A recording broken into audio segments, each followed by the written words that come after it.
نبينا محمد.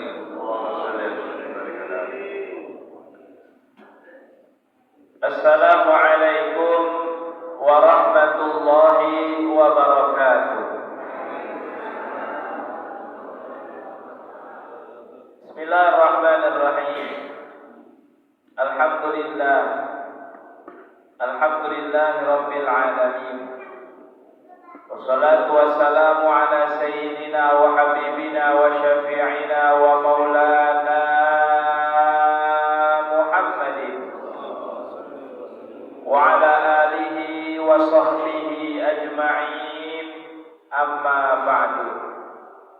Subhanaka la ilma lana illa ma 'allamtana innaka antal alimul hakim. Rabbi shrah li sadri wa yassir li amri wahlul 'uqdatam min lisani yafqahu qawli.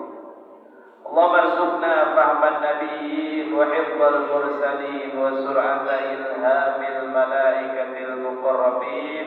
Amin ya rabbal alamin.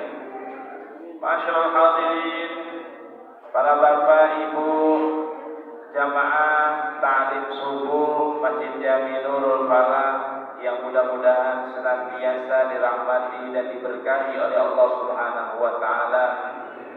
Khusus zikri yang sama-sama kita hormati para penasehat Masjid Jami Nurul Falah, segenap jajaran pengurus DKM Masjid Jami Nurul Falah atau DKM, Ustaz Mus Firdaus beserta seluruh jajaran, para asatidz, para guru, para orang tua yang mohon maaf tidak saya sebut nama satu persatu, namun sedikit pun tidak mengurangi rasa hormat dan ta'zim saya kepada para hadirin bapak-bapak semuanya serta ibu-ibu hadirin seluruhnya. Alhamdulillah, pada kesempatan subuh hari ini kembali kita bisa duduk bersama, berkumpul di rumah Allah Subhanahu wa taala di waktu yang penuh dengan keberkahan. Maka mudah-mudahan dengan kita berupaya untuk hadir dalam pengajian, hadir di waktu yang penuh dengan berkah, duduk di baitun min buyutillah, daripada rumah-rumahnya Allah Subhanahu wa taala. Allah Subhanahu wa taala senantiasa memberikan keridhaan dan keberkahannya bagi kita semuanya. Amin amin ya rabbal alamin. Para bapak ibu hadirin sekalian yang dimuliakan oleh Allah Subhanahu wa taala,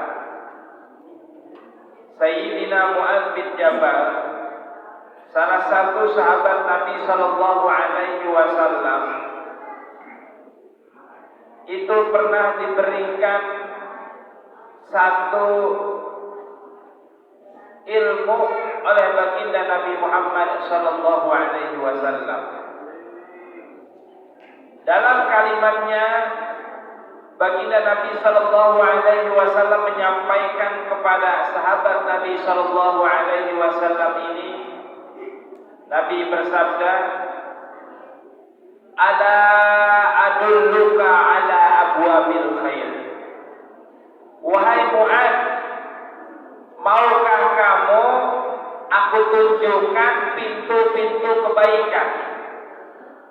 Di mana kalau Nabi memberitahu bahwa ini adalah pintu kebaikan, maka orang yang membukanya, orang yang memasukinya berarti sama dengan dia menutup pintu keburukan. Orang yang membukanya akan mendapat kebaikan dan dia dijauhi dari keburukan. Ketika Nabi Shallallahu Alaihi Wasallam menunjukkan satu kebaikan, pasti para sahabat Nabi Shallallahu Alaihi Wasallam tentu menjawabnya dan menginginkan apa yang disampaikan oleh Rasulullah Shallallahu Alaihi Wasallam itu. Kemudian apa yang disampaikan oleh Rasulullah Shallallahu Alaihi Wasallam di sini, Nabi Shallallahu Alaihi Wasallam melanjutkan, as-shaumu junnatun. Puasa itu adalah perisai. Was-shadaqatu tudfi'ul khati'ata kama yudfi'ul ma'un nar. Dan sedekah itu dapat memadamkan daripada kesalahan-kesalahan, dapat menghilangkan daripada kesalahan-kesalahan sebagaimana air dapat memadamkan api. Wa salatul rajuli fi jawfil laili min jawfil laili, dan salatnya seseorang pada waktu malam. Artinya Nabi sallallahu alaihi wasallam memberitahu kepada Sayyidina Mu'adz, yang berarti ini memberitahu kepada kita bahwa jika kita ingin mendapatkan kebaikan, tercegah daripada keburukan, maka 3 amalan ini adalah wasilah kita untuk menggapai itu. Yang pertama amalannya adalah puasa, yang kedua amalannya adalah sedekah, dan yang ketiga amalannya adalah qiyamul lail, menjalankan ibadah sunnah, salat sunnah pada waktu malam. Para bapak ibu sekalian yang dimuliakan Allah Subhanahu wa taala, dalam riwayat yang lain yang Nabi sampaikan itu bukan ala adulluka ala abwabil khair, tapi yang Nabi sampaikan ala adulluka ala abwabil jannah. Mau nggak kamu aku kasih tahu jalan untuk bisa masuk ke dalam pintu surga? Maka jawaban Nabi Shallallahu Alaihi Wasallam amalannya sama, yaitu puasa, bersedekah, dan melaksanakan qiyamul lail.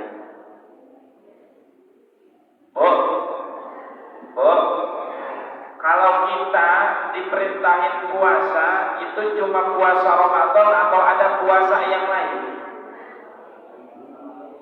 Ada puasa yang lain.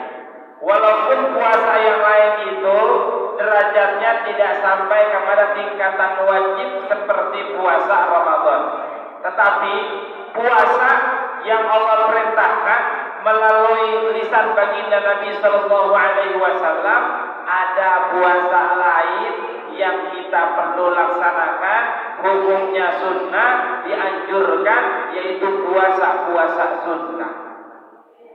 Maka apabila kita ingin masuk ke dalam pintu kebaikan dalam hadis ini, ada yang bilang, Pak Ustaz, kita kan bukan lagi bulan Ramadan, bagaimana kita melaksanakan puasa? Tentu jawaban dari Nabi Shallallahu Alaihi Wasallam, yang dimaksud dengan puasa di sini bukan hanya puasa yang wajib, tetapi juga puasa yang sunnah. Dalam kalimatnya Nabi Shallallahu Alaihi Wasallam menyampaikan as-saumu junnatun. Puasa itu adalah benteng. Puasa itu adalah perisai. Dan dengan perisainya puasa itu kamu akan mendapatkan kebaikan. Artinya orang kalau udah puasa, insya Allah puasanya akan jadi benteng daripada dia memenuhi hawa nafsunya. Orang kalau udah puasa, dia akan berupaya untuk tidak melakukan apa-apa yang dapat membatalkan puasanya. Betul kan? Benar ya? Orang kalau lagi puasa, biasanya jam segini lagi pada ngeteh, lagi pada ngopi. Kalau dia niat lagi malam udah puasa, kira-kira mau nggak diajak ngopi apa ngeteh sekarang? Agak, lagi puasa gua. Itu diajak sama yang halal tuh. Sama yang halal aja dia diajakin. Kalau dia puasa, dia kuat nolak. Gimana kalau lagi dia puasa, diajak untuk melakukan perbuatan yang dilarang oleh Allah Subhanahu wa ta'ala? Pasti dia akan berupaya untuk mencegah daripada perbuatan itu dia lakukan. Mengapa? Karena dia sedang berpuasa. Ini Bapak Ibu mungkin dulu lagi zaman mudanya, ini perbuatan yang dilarang, ada yang pacaran.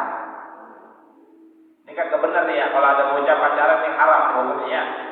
Ada orang pacaran, tapi bener banget tuh dia orang pacaran kalau lagi bulan puasa. Abis sahur teleponan sama ayam bebnya, dibilang, ntar kalau mau teleponan lagi abis maghrib ya.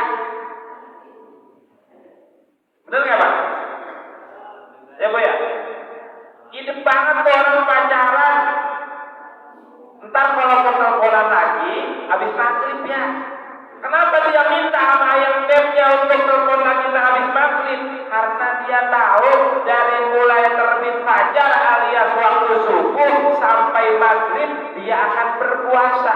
Dia nggak mau kalau puasanya nanti jadi sia-sia gara-gara dia teleponan yang bisa menimbulkan syahwat.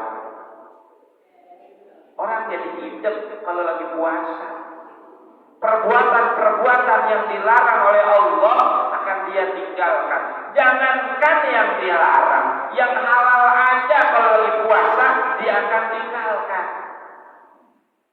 Makan ditinggalkan, minum ditinggalkan. Semua yang dilarang kalau seandainya bagi orang yang berpuasa, meskipun halal jika tidak berpuasa, maka dia akan tinggalkan. Ini menunjukkan as-saumu junnatun. Puasa itu adalah benteng daripada melakukan perbuatan-perbuatan yang dilarang oleh Allah Subhanahu wa taala. Nabi sallallahu alaihi wasallam bersabda dalam penjelasan hadis ini dalam kitab Majalisus Syariah. Nabi sallallahu alaihi wasallam bersabda, "Man shoma yauman fi sabilillah ja'ala bainahu wa bainan nari khandaqan kama bainas samai wal ardh." Kata Nabi sallallahu alaihi wasallam, siapa orang yang puasa satu hari fi sabilillah, puasanya di jalan Allah, alias puasanya bukan karena apa-apa tetapi karena Allah Subhanahu wa taala. Orang ada nggak yang puasa bukan karena Allah? Ada. Ada orang badannya besar. Mohon maaf kalau di sini ada yang badan besar, jangan merasa ini ya kagak ilmu. Ini cerita aja cerita. Umpama. Ada orang badannya besar, kemudian dia berpuasa. Apa tujuannya? Biar kurus. Ibu-ibu dibilang sama suaminya, "Neng, kok lu sekarang gemukan?" Besoknya dia diet puasa. Jadi puasanya bukan fisabilillah, puasanya lisabili, kurus. Tujuannya biar kurus. Nggak masuk nih dalam hadis ini nih. Yang dimaksud dalam hadis ini adalah siapa orang yang puasa satu hari fisabilillah, di jalan Allah, karena Allah, bukan karena kurus. Ada lagi orang puasa, dia mau operasi, dia mau tindakan, disuruh puasa apa dokter? Puasa, ya kan? Puasa. Puasa di sini bukan fisabilillah, nggak termasuk dalam hadis ini. Tapi kalau yang termasuk dalam hadis ini, puasanya fisabilillah. Maka yang bikin beda amalan itu adalah di niatnya. Maka kita yang punya niat mengamalkan amalan-amalan kebaikan, jangan lupa niatnya karena Allah Subhanahu wa taala. Kalau dibarengin niatnya gimana? Dibarengin. Saya niat puasa karena Allah dan juga biar kurus. Gimana tuh Pak? Boleh nggak? Boleh nggak? Boleh. Yang penting karena Allah yang didahulukan. Ya nggak?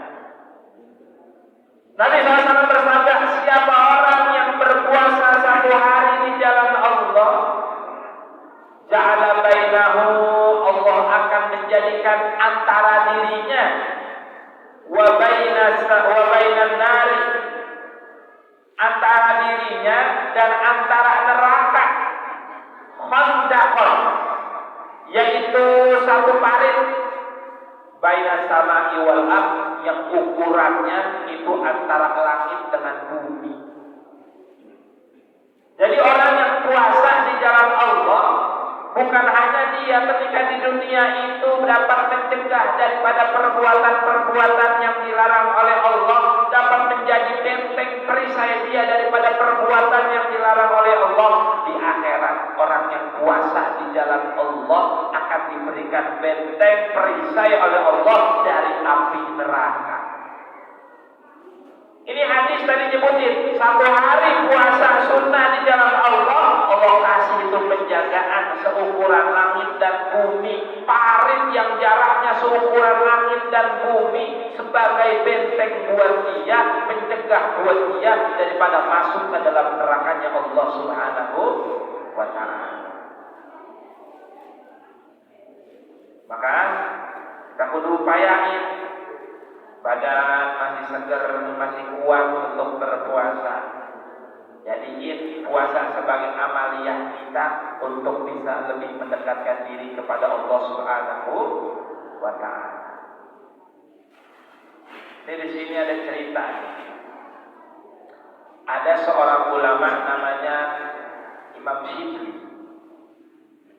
Imam Shibli menceritakan, kuntu fi qafilatin. Satu hari saya sedang bersama satu rombongan. Faqala alaina al-arabu. Maka satu hari datang sekumpulan orang. Fa'akhadul qafilata. Dia mengambil barang-barang yang dibawa oleh serombongan yang bareng sama Imam Shibli. Jadi Imam Shibli lagi berangkat sama satu rombongan, tiba-tiba ada begal. Itu begal ngambil apa aja yang dimiliki sama rombongan tersebut. Ada makanan-makanan diambil, ada duit-duit diambil. Kemudian Imam Shibli menceritakan, "Tsumma marartu alaihi." Kemudian aku melanjutkan perjalanan melewati mereka. Wa hum yaquluna syai'an min ta'amil qabilah. Dan saat itu tukang begal itu, rombongan tukang begal itu sedang makan makanan yang mereka habis ambil sama rombongan kafilah tersebut. Wa ra'aitu kabirahum sha'iman. Kata Imam Shibli, saat itu aku mendapati pimpinan begalnya kagak ikut makan, dia lagi puasa. Faqultu, maka aku sampaikan kepada pimpinan begal itu, tasuru wa taqta'u tariqah. Ente puasa tapi ente jadi begal. Ente puasa tapi ente maling. Faqala, kemudian pimpinan begal itu ngomong, aj'alu lisalihi maudhi'an. Aku menjadikan puasa ini sebagai perantara untuk aku bisa benar-benar bertaubat kepada Allah Subhanahu wa ta'ala. Bapak Ibu sekalian yang dimuliakan Allah Subhanahu wa ta'ala. Ini kisah belum beres, cuma saya pengen terangin sedikit. Jadi Imam Shibli lagi sama satu rombongan, tiba-tiba dibegal. Rombongan begalnya habis ngebegal, dia makan makanan yang habis dibegal.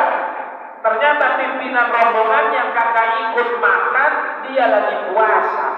Ketika ditanyain sama Imam Shibli, ente puasa kok ente maling? Ente puasa kok ente ngebegal? Ente puasa kok ente ngerampok? Begitu kata Imam Shibli kepada dirinya.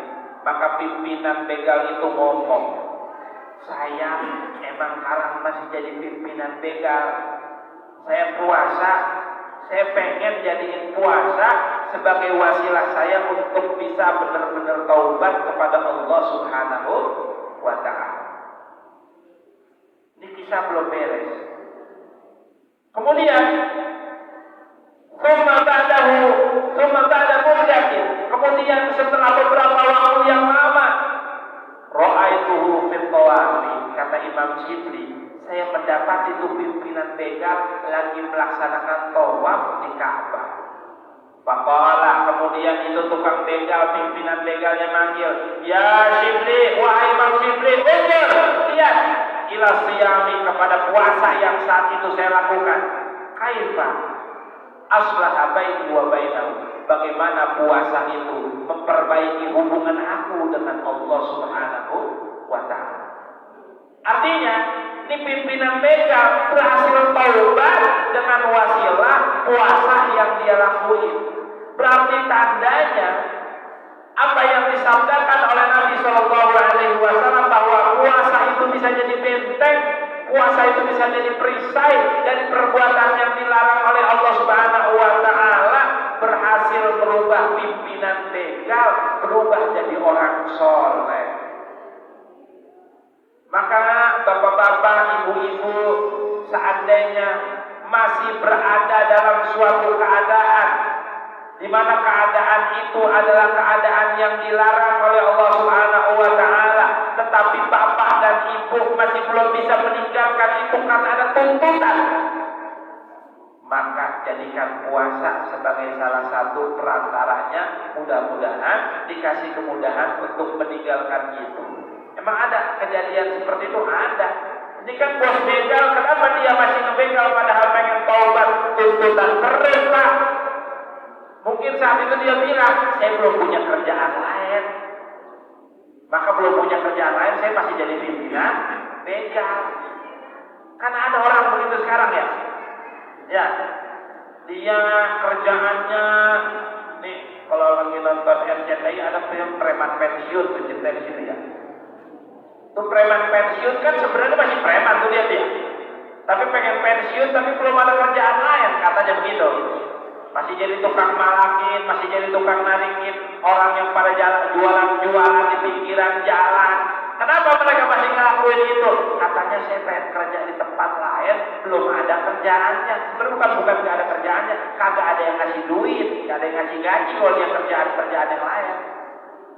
Kerjaan itu banyak, nyapu kerjaan, orang di rumput kerjaan. Dia mau nyapu, mau orang di rumput, tapi kagak ada yang membayar. Akhirnya dia masih jadi preman. Maka orang yang tuntutannya masih ada tapi meninggalkan perbuatan itu belum bisa, maka bisa kita contoh tuh pimpinan begal itu. Dia menjadikan puasa sebagai wasilah. Kita nggak tahu ceritanya di sini, kita kasih tahu apa tiba-tiba tuh pimpinan begal gara-gara puasa mulu tahu-tahu tiba dia jadi apa? Jadi bos, tahu-tahu diterima jadi direktur, kali kagak ceritain di sini. Intinya dia bisa berubah menjadi pribadi yang taat kepada Allah Subhanahu wa taala. Salah satu wasilahnya adalah dia melaksanakan puasa. Maka kita upayain diri buat bisa melaksanakan yang namanya ibadah puasa, karena puasa itu sebagai perisai. Puasa itu sebagai benteng. Puasa itu sebagai pencegah daripada perbuatan-perbuatan yang dilarang oleh Allah Subhanahu wa taala. Dan yang di dunia udah berusaha mencegah dari perbuatan yang dilarang oleh Allah dengan puasa, nanti Allah yang akan mencegah dia daripada masuk nerakanya Allah Subhanahu wa taala dengan amalan puasanya. Kan kita tahu di surga ada satu pintu. Pintunya namanya Ar-Rayyan. Apa namanya, Pak? Ar-Rayyan. Itu pintu khusus dimasukin sama hamba-hambanya Allah yang doyan puasa. Nama pintu surganya namanya apa? Ar-Rayyan. Itu pintu khusus untuk orang-orang yang berpuasa. Kemudian dalam kitab Rawdatul Afkar ada seseorang datang menghadap sahabat Nabi Shallallahu Alaihi Wasallam yang bernama Abdullah bin Abbas radhiyallahu taala anhuma. Dia bertanya kepada Sayyidina Abdullah bin Abbas tentang apa? Tentang puasa. Dia bertanya tentang puasa.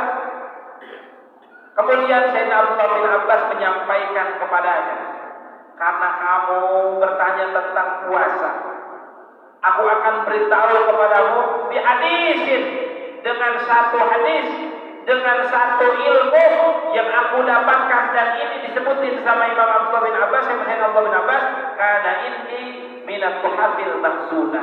Ini adalah simpanan barang berhargaku yang aku akan berikan hanya kepada orang yang bertanya kepadaku.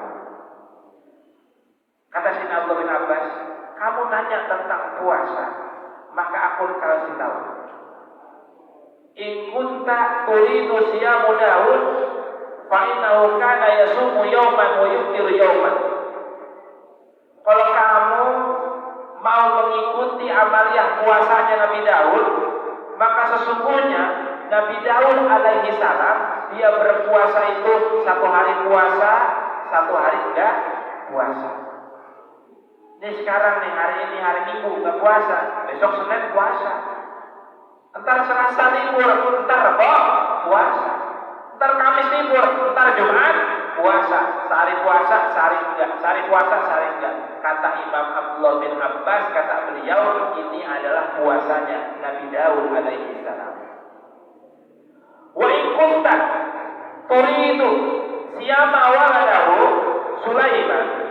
Kalau kamu pengen melaksanakan puasa anaknya Nabi Daud, yaitu Nabi Sulaiman, fa innahu kana yasumu salasata ayyamin awwala syahri wa salasatu ayyamin min wasati wa salasatu ayyamin min akhiri.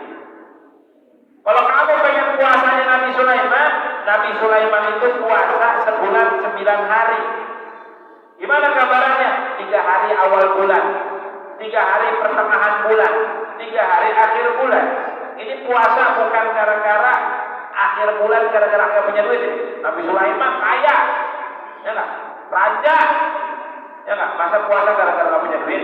Tapi amalannya Nabi Sulaiman, puasanya 3 hari awal bulan, 3 hari pertengahan, 3 hari akhir bulan. Kemudian, wa in kunta turidu siyama Isa. Kalau kamu pengen ikutin puasanya Nabi Isa, fa innahu kana yasumud dahr. Nabi Isa itu puasa sepanjang hari.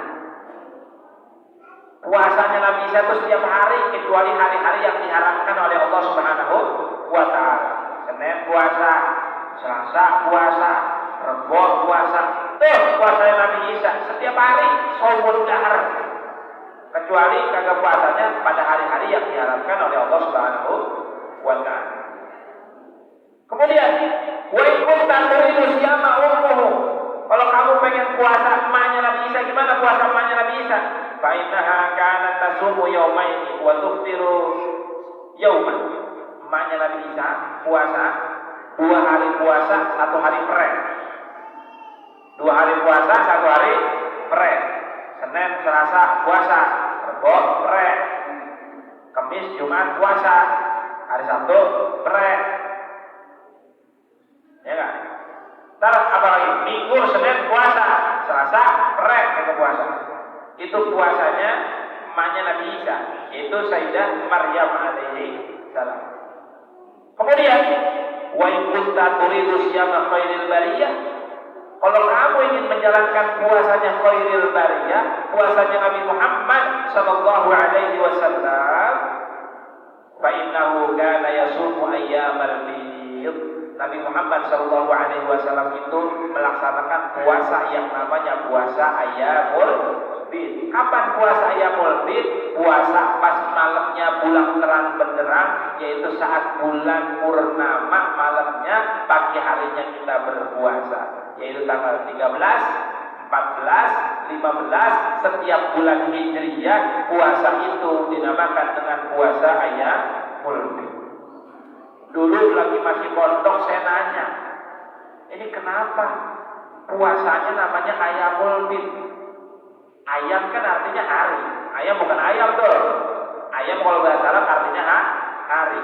Bid itu artinya putih. Ini kenapa namanya puasa ayyamul bid? Saya menerka aja pada saat itu. Kalau ayyamul bid berarti puasa di hari yang malamnya bulan terang benderang. Ternyata di sini ada jawaban lain. Kenapa namanya puasa ayyamul bid? Wasumiyat bi ayyamil bid, itu puasa dinamain harinya hari ayyamul bid. Li'anna Adam alaihi salam, karena Nabi Adam alaihi salam lamma habita minal jannati ilal ardh aswada jasaduhu. Nabi Adam lagi turun dari surga ke dunia, Pak. Aswada jasaduhu, badannya jadi hitam. Min nari asyamin hari syamsi, karena kepanasan daripada cahaya matahari. Orang kan memang gitu ya. Biasanya perawatan, tahu-tahu tiba-tiba tidak perawatan, jadi apa? Jadi jelek tuh orang tuh. Ya nggak, biasanya perawatan, tahu-tahu enggak perawatan, jadi jelek tuh biasanya tuh. Ya. Nabi Adam dulu di surga, turun ke dunia, fasilitas di surga enak, di dunia beda. Maka di sini dikasih tahu Nabi Adam aswada jasaduhu, tubuhnya jadi hitam. Kemudian Kemudian pada Jibril alaihissalam datang malaikat Jibril wa amarahu bi shaumi ayyamil bid. Nabi Adam disuruh puasa 13, 14, 15 pada hari tanggal Hijriah. Fabiyadu fi yaumil awal sulusul badani. Nabi Adam puasa satu hari sepertiga badannya putih. Kemudian wafisani sulusahu. Ketika di hari yang kedua Nabi Adam puasa, 2/3 badannya jadi putih. Wafisalis jami'uhu. Dan pada puasa hari ketiga seluruh badannya Nabi Adam berubah jadi putih bersih lagi. Maka bapak-bapak kalau merasa kayaknya gue jelek banget ya, puasa Nabi Adam. Ayamul, ya kan? Kayaknya gue jelek banget ya kan? Puasa ayamul. Nah, yang pengen kita sampaikan di sini bukan karena ini puasa-puasa yang puasa-puasa nabi-nabi kemudian cuma cukup tahu saja, tidak. Kalau kita kan ngelihat ini ada orang jadi orang kaya, katanya jangan lihat dia lepas jadi kayanya, lihat gimana proses dia jadi kaya, begitu kan? Gimana usahanya, gimana dia semangat dalam bekerjanya. Kita melihat orang pinter, jangan lihat pas pinternya, lihat gimana dia belajarnya. Maka kita melihat daripada puasa-puasanya para nabi, kita melihat mungkin kalau kita pengen jadi seperti Nabi Daud, katanya Nabi Daud suaranya enak, punya anak soleh. Nabi Sulaiman anak soleh jadi nabi juga, maka ikutin puasa Nabi Daud. Kita yang pengen kayak Nabi Sulaiman, jadi raja, bandanya banyak, punya jabatan. Nabi Sulaiman dia pilihnya banyak pak, amalin tuh puasanya Nabi Sulaiman. Dan ini disampaikan sama Sayyidina Abdullah bin Abbas. Ya. Kemudian kita yang pengen mencontoh daripada kepribadian orang-orang soleh yang lain kita sebutin, puasanya Nabi Aisyah, puasanya ibunya Nabi Aisyah, puasanya Nabi Muhammad Shallallahu Alaihi Wasallam laksanakan. Bahkan kita tahu amalan puasa yang Nabi Muhammad SAW selain daripada Ayyamul Bid juga melaksanakan puasa yang namanya Senin Kemis. Tapi khusus untuk amalannya Nabi Isa, puasa Shaumud Dahr. Pernah dalam satu ketika Nabi Muhammad mendapati ada orang yang Shaumud Dahr, sepanjang hari dia puasa. Dulu ketemu Nabi badannya gemuk, pas sudah sekian waktu ketemu Nabi badannya jadi kurus. Ditanya, kenapa kamu badannya kok jadi kurus? Saya puasa ya Rasul, tiap hari saya puasa untuk mendekatkan diri kepada Allah Subhanahu Wa Taala. Saat itu Nabi Shallallahu Alaihi Wasallam secara tidak langsung melarangnya. Kata Nabi SAW, saya nabi, saya malam, saya tidur, saya juga qiyamul lail. Saya puasa, tapi saya juga ada kagak puasa aja. Secara tidak langsung Nabi kasih tahu, jangan paksain sampai ngerusak badan. Yang namanya ibadah itu adalah ada hak-hak badan juga.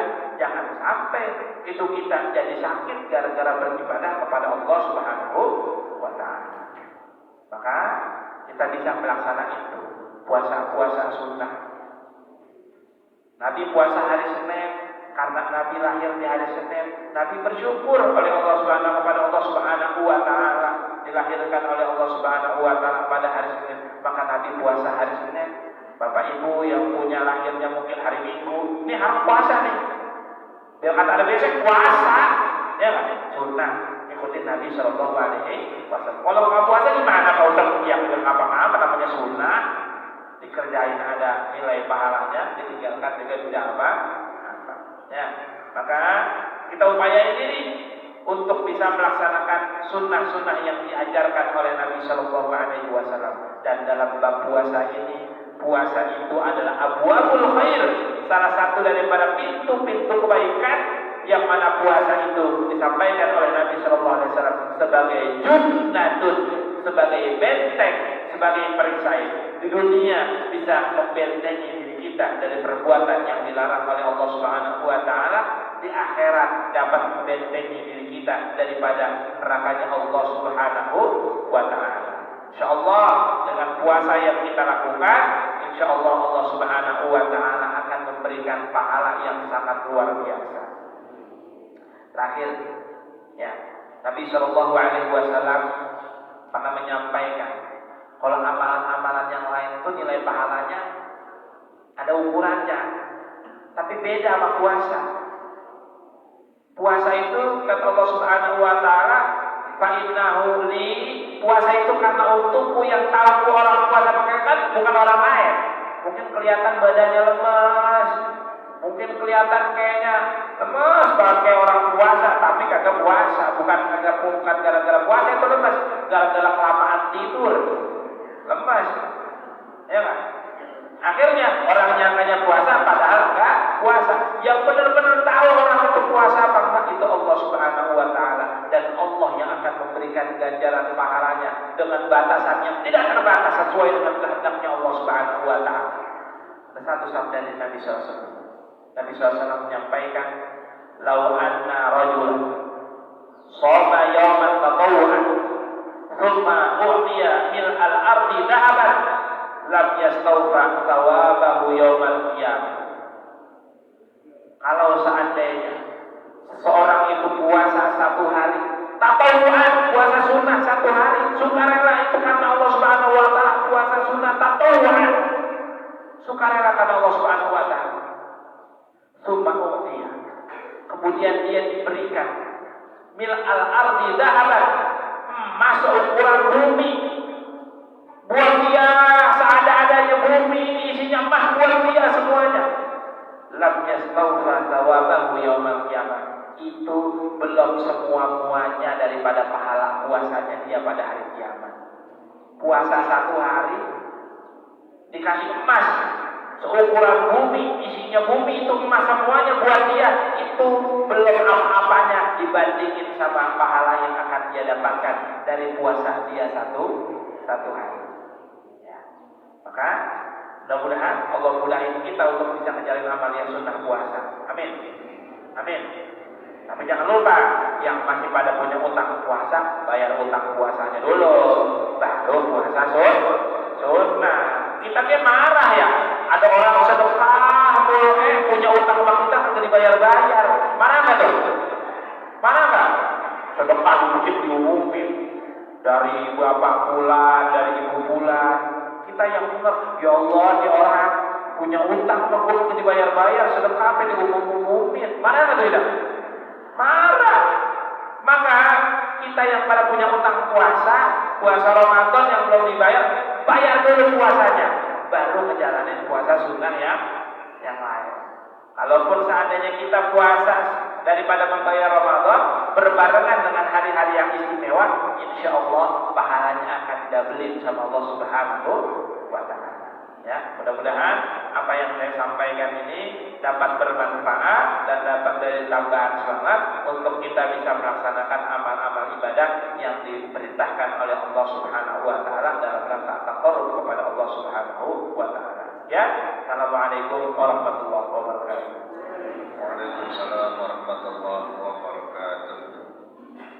Demikian materi yang sudah disampaikan, yaitu tentang amaliyah yang dapat memasukkan ke surganya Allah Subhanahu wa taala. Ada 3 hal. Yang pertama adalah puasa, kemudian yang kedua adalah sedekah, dan yang ketiga adalah qiyamul lail. Yang sudah dibahas panjang lebar adalah tentang puasa. Untuk itu bagi jamaah sekalian yang sudah menyimak dengan baik, diberikan kesempatan untuk bertanya baik sesuai materi maupun di luar materi. Silakan dari ibu-ibunya atau dari bapak-bapaknya yang akan bertanya untuk mengajukan tangan. Ya, silakan. Ya, silakan. Waalaikumsalam warahmatullahi wabarakatuh.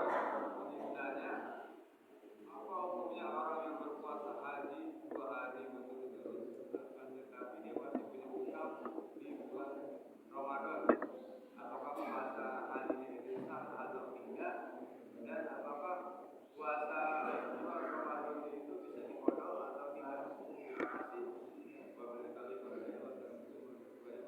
Waalaikumsalam warahmatullahi wabarakatuh. Satu pertanyaan lagi, silakan. Ya, Pak Haji Rahmat, silakan.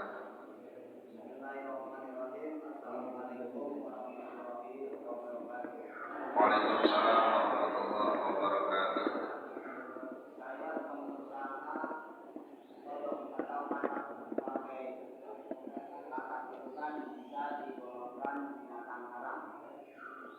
Ya, karena dua hal di waktu bulan puasa saya selalu mencari kakak dan untuk saya jual. Apakah uangnya menjadi alat apa? alat atau suka atau tidak untuk membiayai keluarga saya? Atau yang dijualnya misalnya ke Cina, gitu ya, yang memang dia biasa konsumsi seperti itu. Kita nggak makan kataknya tapi jual kataknya ini bagaimana hukumnya gitu. Oke, dua pertanyaan sudah disampaikan, silakan berusaha dijawab. Bismillahirrahmanirrahim. Yang pertama saya jawab sesuai dengan ada kemampuan keilmuan saya. Bila nanti ada yang perlu diluruskan dipersilakan. Yang pertama, puasa haji 2 hari, tapi masih punya utang puasa Ramadan. Gimana kalau kita tetap puasa haji? Apakah puasanya sah? Terus gimana puasa Ramadan yang masih utang? Bisa dibadalin atau enggak? Gitu. Puasa haji yang 2 hari berarti puasa yang dimaksud adalah satu tanggal 8 puasa sunnah tarwiyah. Satu lagi tanggal 9 puasa sunnah Arafah. Di mana puasa sunnah ini ada apel lagunya kalau pada sejahriyah. Ya enggak? Puasa tarwiyah sama puasa Arafah. Puasa yang memiliki nilai keutamaan yang luar biasa. Yang disampaikan bahwa yang puasa tanggal 8 maka itu sama seperti menggugurkan dosa 1 tahun, dan puasa tanggal 9 menggugurkan dosa 2 tahun. Jadi kita masih punya utang puasa Ramadan. Besok hari Tarwiyah, besok hari Arafah. Saya puasa apa ya? Saya puasa haji aja ah. Gimana status puasanya? Sah apa enggak? Sah. Kalau puasanya benar, sah apa enggak? Sah. Yang penting puasanya dimulai dari sebelum terbitnya fajar. Soalnya sebelum waktu subuh dia udah mulai puasa. Sampai kapan puasanya? Sampai maghrib, sampai kayak puasa yang lain. Puasanya sah. Syarat rukunnya terpenuhi, puasanya sah. Kapan masih punya utang? Itu kita ngomongin etika aja. Emang kalau kita punya utang sama orang, kemudian kita sedekah kita jadi kagak sah? Sah sedekahnya, cuma etikanya aja. Etikanya itu benar. Punya utang, sedekah, ya. Punya utang puasa, malah puasa sunnah. Puasa sunnahnya gimana? Sah apa enggak? Sah puasa sunnahnya. Nggak ada yang bilang nggak sah, puasa sunnahnya sah. Ya, tapi jadi kurang pantas karena punya utang puasa Ramadan. Puasanya sah, melaksanakan puasa Ramadan, puasa Tarwiyah, silahkan puasa. Lalu gimana puasa daripada Ramadannya masih bisa dikodok? Ya masih. Mohon maaf, mungkin ada yang baru taubatnya di antara kita di umur 40 tahun, sedangkan dia udah balik dari umur 15 tahun. Dari umur 15 tahun sampai pas taubat umur 40 tahun itu kan gak pernah puasa tuh, gak pernah puasa tuh. Itu masih punya utang puasa. Kalau dalam agama kita kata Imam Syafi'i perlu dibayar. Berarti dari 15 sampai 40 berapa tahun? 25 tahun. 25 tahun kali 30 hari, ya Allah, banyak amat ya. 30 kali 10 aja 300, kali 20 udah 600, tambah 50, 150, 750 hari itu kita puasa. Ya, ini bapak-bapak di sini ada tuh yang mau membantu itu tuh, ya kan? Mungkin taubatnya pas udah umur berapa, ya kan? Bagi masih mudanya mungkin pernah gagal, pernah puasa yang ditinggalin, masih ada kewajiban puasa yang boleh dibayar pak. Masih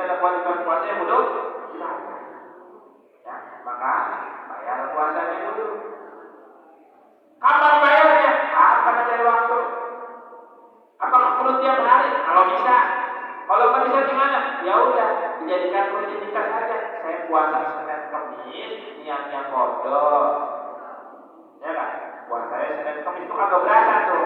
Puasa apa lo? Senin Kamis, padahal lagi puasa kodok. Apa kayak ada orang nih? Ini kan waktu subuh udah lewat, dia sholat sunnah. Kelihatannya kayak orang sholat sunnah, padahal lagi sholat dulu, kalau di sana lagi sholat subuh, kodoknya sholat subuh orang baru bangun. Ya kan? Angkat tangannya takut dikata orang lagi sholat subuh, ya kan? Ya, kunut itu Pak, angkat tangan sunnah, nggak wajib, ya kan? Bahkan saya pernah kasih tahu juga tuh, ada dalam kunut yang pendek, biar kayak kelamaan berdiri tidaknya, ya. Allahumma firli ya kubur, ya udah lah. Sallallahu alaihi wasallam, alhamdulillah, ya, seperti itu. Jadi kalau yang pada punya utang puasa, bayar utang puasanya dulu. Kalau seandainya kita kalau melaksanakan puasa sunnah, boleh nggak? Ya boleh-boleh aja. Cuma etikanya ada kurang. Seperti itu aja. Ya. Jadi kalau seandainya kita puasa dapat pahala, apa? Maka ulama kemudian memberikan satu gambaran. Siapa orang yang puasa melaksanakan kewajibannya bertepatan dengan hari-hari yang mulia, dia bayar hutang kodok bertepatan dengan hari Arafah. Dia bayar hutang kodok bertepatan dengan hari Tarwiyah. Maka dia dapat untuk mendapatkan kodoknya dan dia juga dapat pahala puasa sunnah daripada hari yang istimewanya. Nah, jadi diupayain kita bayar hutang yang wajibnya dulu. Kalau hutang wajib sudah beres, baru sunnahnya dilaksanain. Ya. Walaupun laksanain seremoni bisa, boleh-boleh aja. Saya mau puasa yang ini dulu, tapi besok ntar habis kelaran hari tasyrik tanggal 13, saya tanggal 14-nya saya mulai puasa, bayarin kodok saya. Itu juga lebih bagus. Ya. Kemudian yang kedua, jualan kodok. Jualan mana? Kalau kan?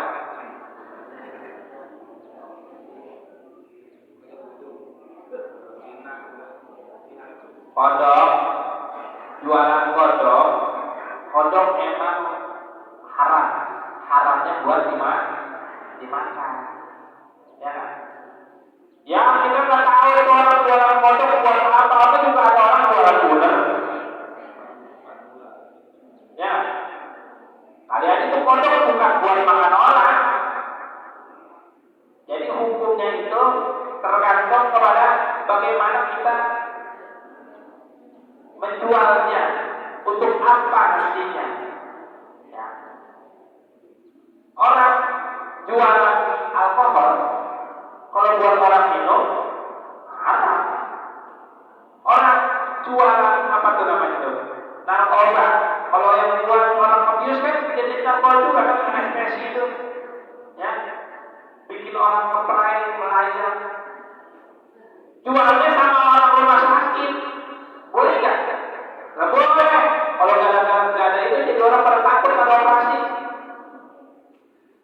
Orang kalau operasi misalkan dari daerah leher ke atas itu anestesinya full. Kalau dia melakukan operasi, efek obatnya masih ada, masih mengatur. Saya tahu di mana. Orang medis saya ada operasi di sini. Yang akan lipoma. Operasinya bius total. Ketika saya masuk ke dalam, efek obatnya masih ada, atur ngomongnya. Ya. Mungkin itu yang dirasain sama orang-orang yang pada narkoba itu masih ngeplay, ya, pikirannya di mana-mana. Ya. Maka ini kodok gimana jualan kodoknya? Saya pakai ini buat makan, saya pakai ini buat buat keluarga saya. Gimana tujuannya? Buat ternak ular, ya, kalau itu, ya, buat makan, jangan, buat obat kali, ya kan, buat obat itu yang jelas, sama kayak barang yang diharamkan. Kalau memang agak ada lagi sumber lain kecuali kodok tuh obatnya, maka silakan berobat pakai kodok. Tapi kalau masih ada yang lain, maka pakai yang lain, jangan pakai itu kodok. Jadi tinggal dikembalikan ini Allah lagi, ya, gimana jualnya ini, ya, maka jual yang aman, jual kepada sesuatu yang jangan sampai sampai buat konsumsi orang-orang, karena ini adalah makanan yang diharapkan oleh Allah Subhanahu wa taala untuk kita makan. Selain kodok kan banyak makanan-makanan yang diharamkan yang lainnya, tapi orang-orang juga pada jualan karena tujuannya bukan untuk dijual untuk dimakan, hukumnya halal. Insyaallah Allah a'lam bishawab. Demikian dua pertanyaan sudah dijawab. Untuk selanjutnya kami sampaikan insyaallah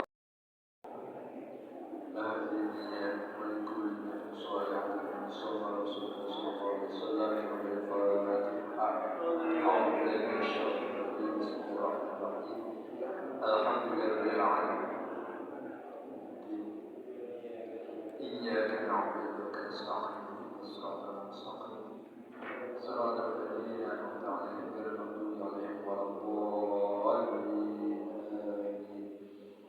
استغفر الله العظيم استغفر الله العظيم استغفر الله العظيم أعوذ بالله من الشيطان الرجيم بسم الله الرحمن الرحيم الحمد لله رب العالمين أما الشاكرين الناجين الكافرين المنكرين مزيدا يا ربنا الحمد والشكر